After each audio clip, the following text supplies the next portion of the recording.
very closely, especially at that first block I pointed out down at the lower quarry, but you can see it here too. You will see laminations that are very cyclical, just like this. You've got one thick layer of siltstone and then a thin layer of siltstone above it. Thick, thin, thick, thin, thick, thin, repeated over and over and over and over again. And each layer, microscopically, if you look really closely, has a very thin mud drape over it. So each of these black lines that I've drawn here is mudstone separating a layer of siltstone that's either thick or thin. And that's really the only structure you see out here. Occasionally you see ripples that are on some of these surfaces. So some of these have a little bit of ripple marks developed within them or on top of them. But for the most part, it's just this lamination. Now, when I showed you that block down there, what else did we see that was cyclical about the lamination besides this thick, thin thing that I didn't point out down there? Which one? That first block where I showed you all the laminations back there. Were all laminations basically the same thickness? Oh, no. No, what you saw instead was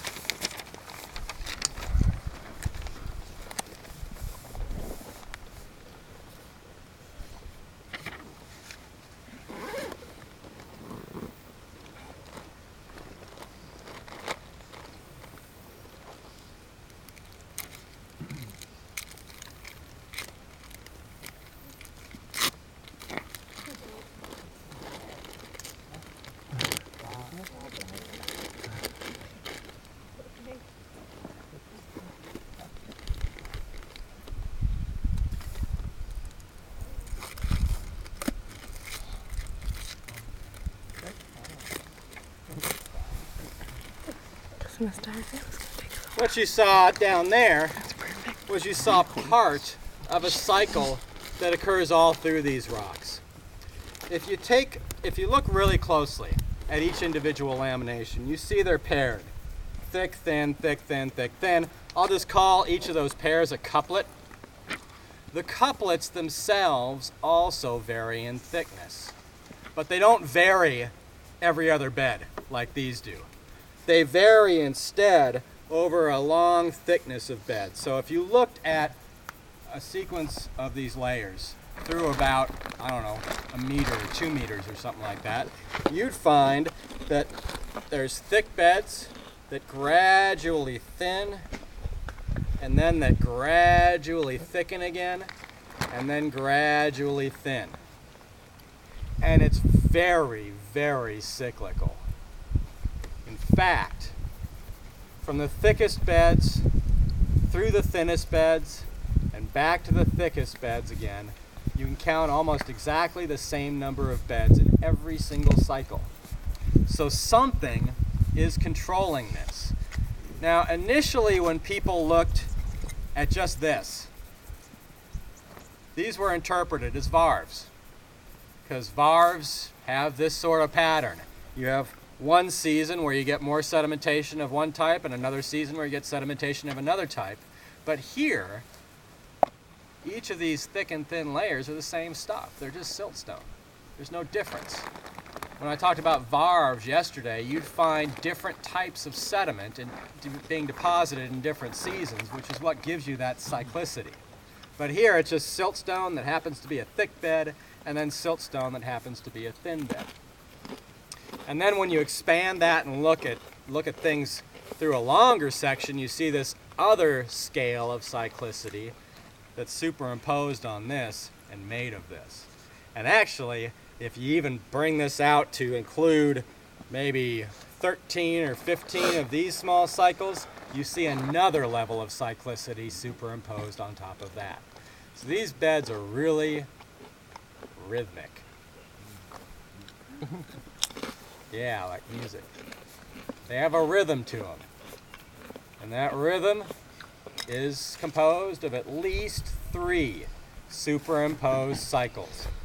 This cycle that occurs every other bed, this cycle that occurs every approximately 21 couplets, 28 couplets, and then another cycle that includes about 12 or 13 of the smaller cycle. So what does this all mean? First of all, let's go back to a comment that Maggie made a while back. Days and months. Okay, good. Days and months. Tides. Days and months, and then months and the years. Maggie made a comment a while back that I thought was pretty perceptive. When we looked at the laminations for the first time down here, a lot of you guys said varves, which was a really good first interpretation. But what Maggie then said was varves, well then this was all deposited over thousands of years, and how do you get these vertical tree trunks through there? Would a tree trunk really stay vertical for thousands of years while sediment built up around it? The answer is no. Tree trunks like that would only stay vertical for maybe a year or two, but not thousands of years. So the cyclicity that's in here is on a scale a lot shorter than that of years. This is tidal cyclicity. These things are called tidal rhythmites. And I'll just write that down.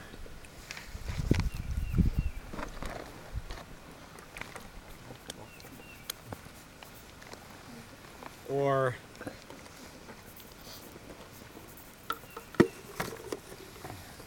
these are called tidal rhythmites, and they're a kind of general rock type that you'd call a tidalite.